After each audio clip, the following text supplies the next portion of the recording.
পোশাকের সাথে যৌন নিপীড়নের কোনো সম্পর্ক নাই। যৌন নিপীড়নের সাথে সম্পর্ক হচ্ছে মানুষের চরিত্রের। আজকে যে নাম, ওর নাম আমার চয়েস, সেটা প্রতীকী অর্থে আমরা একটা নামকরণ করেছি। আপনারা জানেন যে এই পোশাক নিয়ে, নারীদের পোশাক নিয়ে পুরো সোসাইটিতে আমরা দেখব সবসময় একটা গোলামির যে চিন্তা, সেই চিন্তা এখন পর্যন্ত লালিত হচ্ছে এবং বিকশিত হচ্ছে। সেটা ধারাবাহিকতা আমরা দেখতে পাচ্ছি যে বিভিন্ন জায়গায় আমরা দেখেছি মেয়েদেরকে পোশাক নিয়ে হেনস্থা করা হয়েছে। আপনারা একটি বাসের ঘটনা দেখেছেন, আপনারা স্বয়ং এই শাহবাগের যে রাস্তা, সেই রাস্তায় এই ধরনের ঘটনা দেখেছেন। তো সেই ধরনের ঘটনাকে আমরা মনে করি নারীকে পিছিয়ে রাখার, নারী শক্তির যে অগ্রগতি রয়েছে সেই অগ্রগতিকে আরো পিছনের দিকে ঠেলে নেওয়ার জন্য একদল গোষ্ঠী উদ্দেশ্য প্রণোদিতভাবে পরিকল্পনা মাফিক ক্রমান্বয়ে আসলে কাজ করে যাচ্ছে।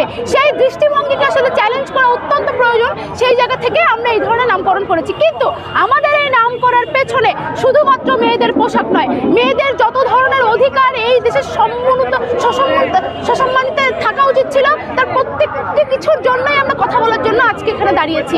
আপনার এই ধরনের প্রশ্নের পিছনেই আপনার দৃষ্টিভঙ্গিকে আমি চ্যালেঞ্জ করতে চাই। পোশাকের সাথে যৌন নিপীড়নের কোনো সম্পর্ক নাই। যৌন নিপীড়নের সাথে সম্পর্ক হচ্ছে মানুষের চরিত্রের, মানুষের দৃষ্টিভঙ্গির। সেই দৃষ্টিভঙ্গি যদি পরিষ্কার না থাকে, এই ধরনের সমাজে এই ধরনের কাজগুলো ঘটবে। আপনারা দেখবেন যে অনলাইনে বিভিন্ন রকম সাইবার বুলিং এর শিকার হন। সেই যে সাইবার বুলিং এ যেসব নারীরা শিকার হন, তারা কেউ ওড়না পরেন, কেউ ওড়না পরেন না, কেউ বোরকা পরেন, নানা রকম ভাবেই এই ধরনের সাইবার বুলিং কোন পর্যায়ে এখন পৌঁছেছে যদি একটু বলতেন। সাইবার বুলিং ভয়ঙ্কর পর্যায়ে পৌঁছেছে। আপনারা দেখবেন যে কিছু মাত্রায় শুরুর দিকে সাইবার বুলিংটি ছিল শাহবাগে গোসল কর এই জায়গা পর্যন্ত, এরপরে এখন সেটি পোশাক পর্যন্ত এসেছে এবং এখন পর্যন্ত সেটি মানুষের শরীর পর্যন্ত চলে এসেছে। আপনারা দেখবেন যে বিশ্ববিদ্যালয়ের শিক্ষিকা যখন এই ধরনের আক্রমণ থেকে রক্ষা পায় না, তখন আমাদের দেশে যারা গার্মেন্টস কর্মীরা রয়েছেন, আমাদের দেশে যারা গৃহকর্মীরা রয়েছেন, আমাদের দেশে যারা সাধারণ শিক্ষার্থীরা রয়েছেন, যারা খেটে খাওয়া দিনমজুর নারীরা রয়েছেন, তারা কতটা ভয়াবহ পরিস্থিতি এই বাংলাদেশে মোকাবেলা করছেন সেটা প্রত্যেকটি পরতে পরতে আমরা লক্ষ্য করতে পারছি। 5ই আগস্টের পর একটা পরিবর্তনের আকাঙ্ক্ষা ছিল, সেটার কি অবস্থা? এই পরিবর্তন 5ই আগস্টের পর গোটা বাংলাদেশের রাজনীতিতে, গোটা বাংলাদেশের সংস্কৃতিতে একটা আমূল পরিবর্তনের জন্য শুধুমাত্র পুরুষরা নয়, সারা দেশের নারীরা অগ্রণী ভূমিকা পালন করেছে।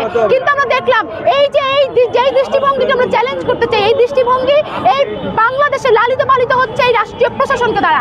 কারণ আপনারা দেখবেন যতগুলো লাঞ্ছনার ঘটনা ঘটে, যতগুলো হয়রানির ঘটনা ঘটে, সেটা হোক অনলাইনে কিংবা অফলাইনে, কোনোটার সুষ্ঠু বিচার আসলে নারী কমিশনের কি অবস্থা? রাষ্ট্র কি করলো? নারী কমিশন একটি কমিশন, বাট সমস্ত কিছু কাজ করবার দায়িত্ব তো নারী কমিশনের না। রাষ্ট্রের তো কিছু দায়িত্ব রয়েছে, সেই দায়িত্ব রাষ্ট্র কতটুকু পালন করতে পারলো সেটাই হচ্ছে প্রশ্ন। যেই সব নারীরা সামনে থেকে গণ অভ্যুত্থানের ভূমিকা পালন করেছে, তাদের যে যথাযথ প্রাপ্য সম্মান স্বীকৃতি সেটা কি রাষ্ট্র দিয়েছে? ইউনূস সরকার কি সেটা দিয়েছে? নারীদের বিষয়ে কোথাও আমরা লক্ষ্য করতে পারছি না।